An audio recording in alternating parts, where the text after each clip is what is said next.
Corbin's birth was a challenging and complicated event, and his parents never imagined that it would result in his death. A miracle occurred when Corbin's father, Jude, cried and begged the priest to baptize his dead kid. You'll be shocked. Welcome to USA Stories channel. Do not forget to subscribe and activate the bell button to receive all new updates. Now let's go to the story. Jude and Sandra made the decision to date and eventually get married in order to advance their friendship after years of acquaintance. People praised their affection for one another and their deep friendship. They were the ideal illustration of how two individuals may unite out of unadulterated love and understanding. Due to their shared love of children, the couple was excited to begin a family as soon as they were married.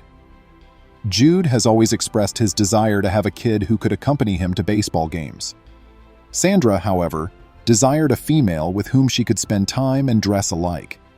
They had no idea at this moment that their unborn kid would fill their life with so much fear and sorrow. When Sandra learned she was pregnant a year after getting married, she and her husband were overjoyed. Sandra and Jude eagerly anticipated the day of their scan to learn their baby's gender. They jokingly wagered that Sandra would be responsible for adding more manly elements to the nursery's decor if it was a boy, while Jude would have to decorate the space with pink accents if it was a girl. They had no idea that what they would find would destroy their whole world. Sandra had a number of examinations and tests in the weeks that followed, such as transvaginal ultrasounds, blood tests, and scans. The time has finally come for the couple to find out their baby's gender. Tightly holding hands, they sat in the doctor's office anxiously. The doctor said, "It's a boy," which delighted Jude. Sandra first pouted before bursting into laughing at her husband's amusing antics as he joyfully threw his fist into the air. Her desire for a girl disappeared then, and she started looking forward to the birth of her pregnant boy. But when the pair saw the scowl that gradually formed on the doctor's face, they ceased their celebration. "Is something wrong, doctor?" Jude questioned, his heart thumping in his chest and his blood thumping in his ears. The abrupt shift in the doctor's attitude also clearly alarmed Sandra. After letting out a sigh, the doctor told the couple about the issue he had discovered via the transvaginal ultrasound and blood testing. Sandra developed preeclampsia, a serious pregnancy ailment marked by elevated blood pressure according to the test results. Both mother and child may experience life-threatening difficulties as a result. Fortunately, Sandra's illness wasn't too bad, so the doctor gave her the prescription medications she needed to control it. He also left them with a warning, but vowed to try his best to assist them. Sandra's illness may worsen into eclampsia, and she might have a seizure and finally lose consciousness. This news discouraged the pair. When they first tried to conceive a family, this was not how they had imagined their lives would turn out. They were certain that the pregnancy would go well just a few weeks ago, but suddenly it all looked like a pipe dream. Jude gave his wife his all support during the pregnancy despite everything. Their anticipation for the birth of their child was at an all-time high, as the due date for the pregnancy drew near. Sandra unexpectedly went into labor 1 month ahead of schedule and was taken to the operating room for an emergency cesarean section. After a lengthy and intricate procedure, their baby boy was born without incident. Despite all odds, he was a healthy, adorable baby. As soon as the parents laid eyes on their little child, they fell in love. Unaware that the storm was only getting started, they believed it was gone. Corbin's parents started to realize anything was amiss a few months after he was born. The young boy would occasionally choke while nursing and scream infrequently or not at all. While he slept, his breathing also got difficult.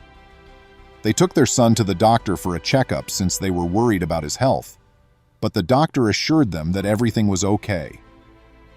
When the kid was brought to 3 additional hospitals, the medical staff there also failed to discover any issues with him. They conducted a number of tests and exams, but they were unable to identify his ailment. One morning in the hospital, Sandra lost her temper and started crying because she was sick of hearing the same thing over and over. "I'm aware that something is off with my baby.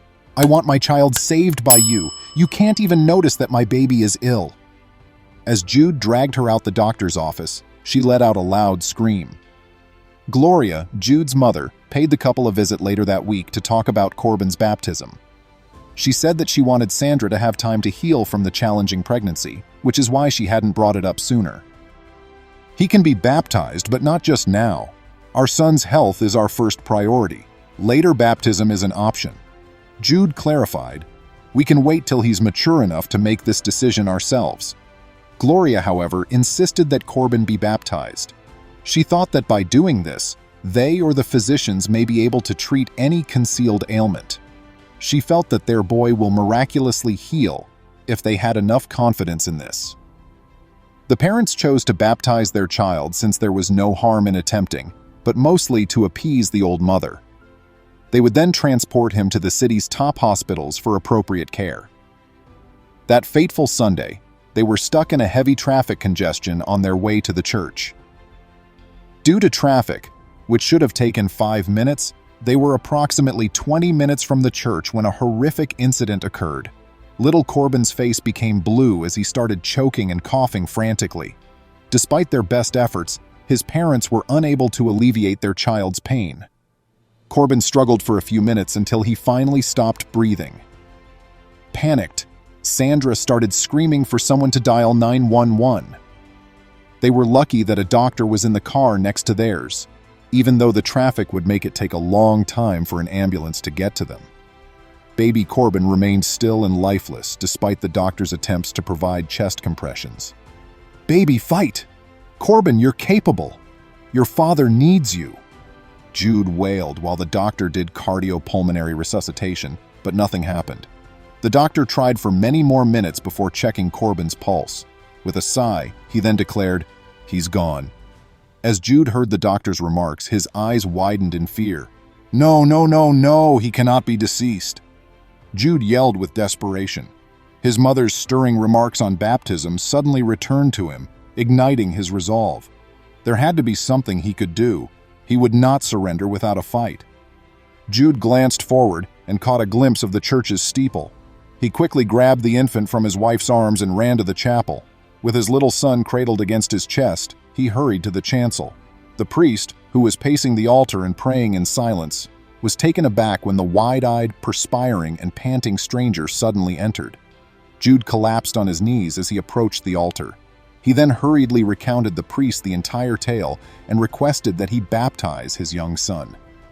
"I don't want to lose my only son," he sobbed. Little Corbin was already dead, so the priest's hesitation was understandable. Jude responded in a trembling voice, "You're a priest, unable to accept no. You believe in miracles, I know that.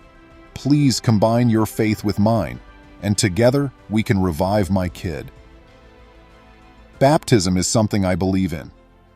When the priest saw Jude's eyes, he was moved by compassion and consented to baptize the dead youngster. Jude clutched his hands in prayer and screamed to God as the priest hurriedly completed the required arrangements for the baptism while muttering prayers under his breath. The priest then submerged the icy, rigid infant in the water. It's amazing what occurred next. Jude heard the strongest newborn cry ever as the priest brought tiny Corbin out of the water. Little Corbin was wailing, and his eyes were wide open. Corbin's resurrection was nothing short of a miracle. Sandra entered shortly after and was astounded by what she saw. She wept in thanksgiving as she cradled her dripping infant. Jude was astounded by the way his act of trust had enabled the impossibility. They were quite appreciative of the priest. Corbin has been doing quite well ever since. He is 16 now, and since that day, he has never needed to visit the hospital. You may argue that he was really fortunate. What a fantastic tale. How do you feel about baptism? I appreciate you seeing, and I hope to see you in the future film. Please remember to subscribe to our channel, give us a thumbs up, and turn on the notification bell so you won't miss any of our videos. If you enjoyed the tale, the next video that plays on your screen will probably move you too.